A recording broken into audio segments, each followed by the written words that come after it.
de la FLAR.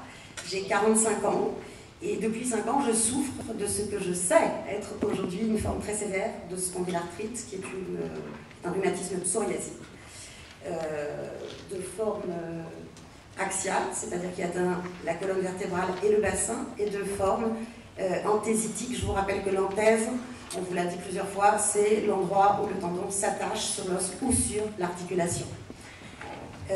En 2003, je fêtais tout juste mes 40 ans, j'avais jamais eu mal au dos, j'étais très sportive, dynamique, vétérinaire installée.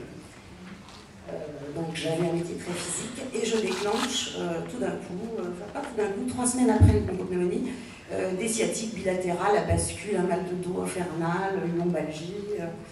Alors premier généraliste, c'est rien, c'est un lumbago, bon, premier traitement, rien ne marche, corset, ça ne marche pas, rhumato numéro 1, qui m'envoie dans un grand CHU chez le chef de service de radiologie qui diagnostique une hernie discale. Donc 3 infiltrations plus tard, j'allais toujours de plus en plus mal, ça commençait à s'étendre dans les talons. Là, je suis envoyée faire une infiltration sous scopie. C'est-à-dire que là, on se demande, il y avait un doute donc, de la part du médecin sur la qualité de cette infiltration, on va faire sous scopie. Et là, je vais chez un ami d'enfance qui me dit, pourquoi tu viens? Là, je dis, parce que j'ai une hernie discale. Il me dit, non, pas du tout. Il n'y a rien de mécanique, laisse-moi ton dossier 48 heures, je te dirai ce que j'en pense lundi. Lundi, Valérie, il n'y a rien de mécanique. Je vais voir un interniste, numéro 1. Il m'examine 2 secondes le dos. Vous êtes déprimé? Évidemment, j'avais une mauvaise mine, ça faisait quand même déjà 6 mois que je souffrais. Alors, non, je ne suis pas déprimée, je ne suis pas dépressive, non, j'ai mal. Vous êtes fibromyalgique. Alors là, succession d'antidépresseurs, d'anxiolytiques, la maladie continue à évoluer, moi je vais de plus en plus mal, et puis en plus je ne supporte pas du tout les antidépresseurs. Alors là, je vais voir un deuxième interniste, et il m'hospitalise, là j'ai le droit à la ponction lombaire. Parce qu'entre-temps, j'avais des douleurs on vous en a parlé, dans les ceintures scapulaires musculaires. Et alors là, vu que je suis vétérinaire, je décide de me rendre à la librairie médicale de l'Odéon, d'acheter la Bible de la rhumatologie et de me renseigner par moi-même. Et je regarde à la rubrique sciatique et je vois que quand on a une sciatique bilatérale, à bascule, sans antécédent du tout de mal de dos, que la sciatique est tronquée, comme c'est mon cas, c'est-à-dire qu'elle ne descend pas jusqu'en bas de l'orteil, on a toutes les chances d'avoir affaire à une cause autre qu'une cause mécanique, c'est-à-dire de l'arthrose ou une hernie discale. Alors là, le copain, il m'envoie chez la rhumatologue numéro, je crois, 3. Il a HLA-B27 positif, elle fait une enquête familiale. Mon frère, en fait, avait la spondylarthrite ankylosante. Maman avait eu un rhumatisme articulaire aigu enfant. Tout le monde avait le HLA-B27 positif, sauf papa, mais qui avait quand même du psoriasis, et une seule de mes cousines. Donc on a enquêté sur tout le monde, on a fait les HLA-B27 sur tout le monde. Et là, alors, le bonheur, je suis envoyée en service rhumato-parisien, prise en charge, une succession d'anti-inflammatoires qui marche, mais de façon courte dans le temps. Et fin 2005, suite à la première AMM, l'autorisation de mise sur le marché d'un des premiers anti-TNF alpha de biothérapie, je suis enfin mise sous biothérapie, et là, miracle, tout va bien, et ça dure 9 mois. Je rechute par une anthésite du coude. Donc l'anthèse, hein, c'est l'attache du tendon du bras sur le coude. Avec ce qu'on appelle une ténosynovite, c'est-à-dire une inflammation de toutes les gaines dans lesquelles coulissent les tendons. Donc je l'ai complètement enflé, je ne peux plus bouger mon bras droit, donc c'est pas grave, je suis gaucher. Et bon, on m'infiltre et on décide qu'il faut arrêter absolument tout de suite la biothérapie, parce que ça ne marche pas. Alors là, évidemment, ça flambe, mais surtout, le doute s'installe. Le rhumato commence à penser que j'invente mes douleurs, parce que je ne suis pas tout le temps défigurée, j'ai eu le malheur de me maquiller ce matin. Et il m'envoie chez une psychiatre 2 fois par semaine, psychothérapie pendant 1 an et demi.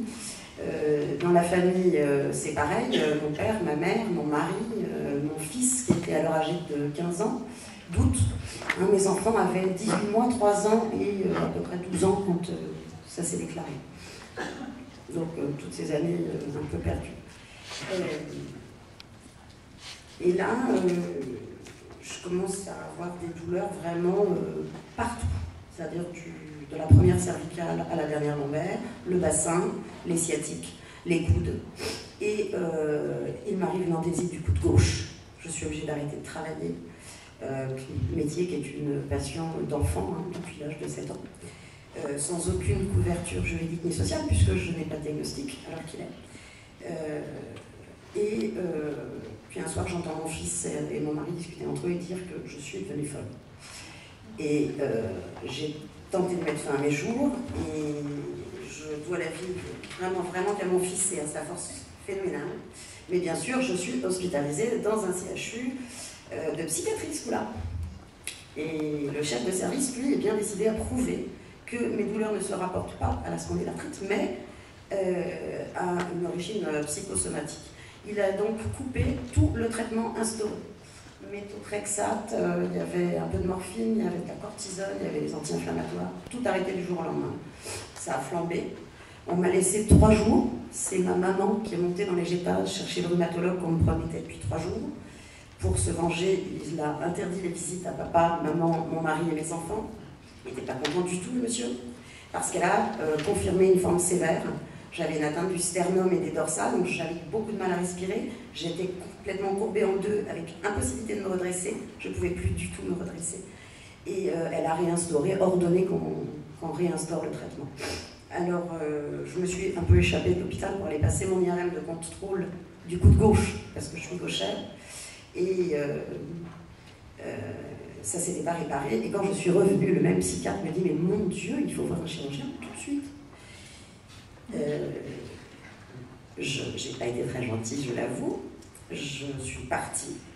Et j'ai décidé surtout de tout arrêter en me disant « Je vais faire positiver cet IRM qui est tout le temps négatif sur le sacro-iliaque. Je vais faire positiver un examen. » J'ai donc tout arrêté. En ayant changé de généraliste, j'ai pris... Il m'a mis sous morphine, il connaissait bien la spondylarthrite, il sortait de Cochin. En fait, il avait été interne et spécialiste, et puis il est revenu en arrière pour faire de la médecine générale, et j'ai eu la chance qu'il passe par le service de rhumatologie de Cochin. J'ai pas réussi. Évidemment, vous avez vu la présentation de Maxime Breban, je fais partie des 60% qui sont dans les moins de 10 ans d'évolution, donc je n'ai pas réussi à positiver l'IRM sacro-iliaque.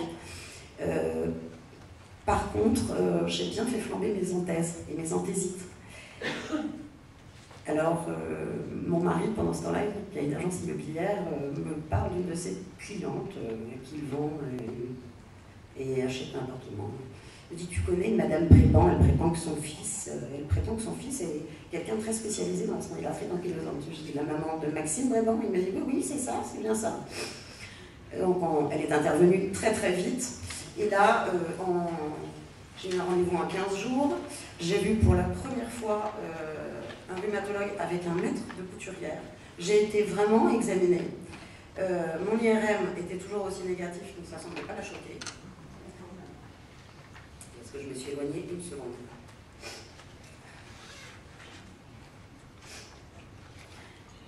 Donc mon IRM, ça lui était égal. Les anthèses, par contre, ça lui était pas égal du tout. Et elle les a échographiées et elle m'a dit, mon Dieu, et donc j'ai été hospitalisée d'urgence, remise sous biothérapie, elle s'est battue. Elle a trouvé le bon produit, la bonne dose, et puis 3 mois plus tard, j'étais carrément à cheval en train de faire l'obstacle. Et j'échappe aujourd'hui au traitement, mais Maxime Breban me l'a dit tout à l'heure, j'ai un autre anti-TNF qui va être mis en place la semaine prochaine. Je ne souffre pas parce que je suis sous morphine, on ne me laisse plus souffrir. On reconnaît que les douleurs que j'ai sont bien affectées à la spondylarthrite et non pas à une dépression quelconque. Voilà.